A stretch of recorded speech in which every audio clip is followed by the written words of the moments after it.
പ്രതീക്ഷിച്ചതുപോലെ ബംഗാളിലെ ബി.ജെ.പിയുടെ അട്ടിമറി വിജയത്തിന്റെ പിന്നിൽ പ്രവർത്തിച്ചത് എസ്.ഐ.ആർ ആണ്, വോട്ടർ പട്ടിക പരിഷ്കരണമാണ് എന്ന് ബോധ്യപ്പെടുത്തുന്ന റിപ്പോർട്ടുകൾ പുറത്തു വന്നിരിക്കുകയാണ്. ഓൺലൈൻ പോർട്ടലായ സ്ക്രോൾ പുറത്തുവിട്ട റിപ്പോർട്ട് അനുസരിച്ച് വോട്ടർ പട്ടികയിൽ ആളുകളുടെ പേരുകൾ വെട്ടിമാറ്റിയത് ബി.ജെ.പിയുടെ വിജയത്തിന് പിന്നിൽ പ്രവർത്തിച്ചു എന്നാണ് വ്യക്തമാകുന്നത്.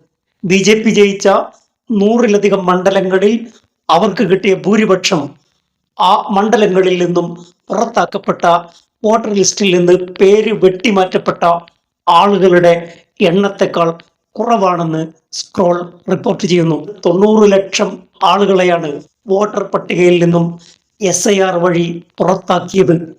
ബി.ജെ.പിയുടെ ഏറ്റവും വലിയ നീക്കമായിരുന്നു ഇത്.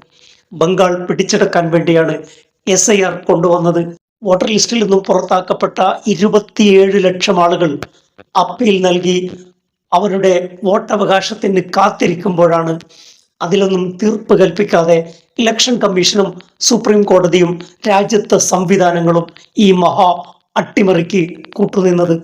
ബി.ജെ.പി 86ഓളം സീറ്റുകൾ ടി.എം.സിയിൽ നിന്ന് പിടിച്ചെടുക്കുകയായിരുന്നു. സ്ക്രോൾ റിപ്പോർട്ടിൽ പറയുന്ന ഒരു മണ്ഡലം ഇൻഡസ് ആണ്. 2024 ലോക്സഭ ഇലക്ഷനിൽ ടി.എം.സിയുടെ ലീഡ് 9,000 ആയിരുന്നു. എന്നാൽ എസ്.ഐ.ആറിലൂടെ ഇൻഡസ് മണ്ഡലത്തിൽ നിന്ന് 7,515 ആളുകളെ വെട്ടിമാറ്റി. ഇലക്ഷനിൽ ബി.ജെ.പിയുടെ ഭൂരിപക്ഷം 900 ആണ്.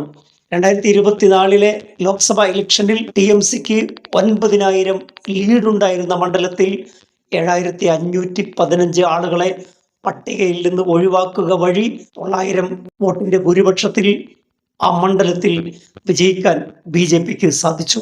ഒഴിവാക്കപ്പെട്ട ആളുകളുടെ എണ്ണത്തെക്കാൾ വളരെ കുറവാണ് ബി.ജെ.പിയുടെ ഭൂരിപക്ഷം. ജാദവ്പൂരിൽ 56,000 ആളുകളെയാണ് എസ്.ഐ.ആർ വഴി വോട്ടർ ലിസ്റ്റിൽ നിന്ന് പുറത്താക്കിയിരിക്കുന്നത്. ജാദവ്പൂരിൽ ബി.ജെ.പിയുടെ ഭൂരിപക്ഷം ഇപ്പോൾ 27,716 ആണ്.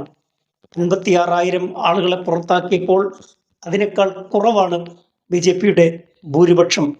വളരെ കൃത്യമായി ടി.എം.സിയുടെ സ്വാധീന മേഖലകളിൽ അവരുടെ ഭൂരിപക്ഷം കുറക്കാൻ, ബി.ജെ.പി വിജയിക്കാൻ, അവർക്ക് ഇലക്ഷനിൽ അട്ടിമറി വിജയം നേടാൻ ആക്കിയ പദ്ധതിയാണ് എസ്.ഐ.ആർ.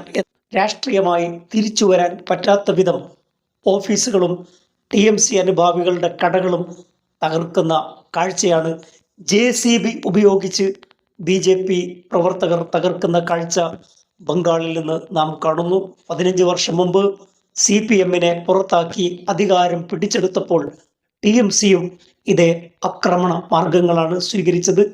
അതേ മാർഗം ഇപ്പോൾ ബി.ജെ.പിയും ടി.എം.സിക്ക് നേരെ ഉപയോഗിക്കുകയാണ്. അതിർത്തി സ്റ്റേറ്റായ ബംഗാളിലെ ബി.ജെ.പിയുടെ കടന്നുകയറ്റം ഇന്ത്യൻ ജനാധിപത്യത്തിന്റെ അന്ത്യം കുറിക്കുമോ എന്ന് നാം ആശങ്കപ്പെടേണ്ടതുണ്ട്.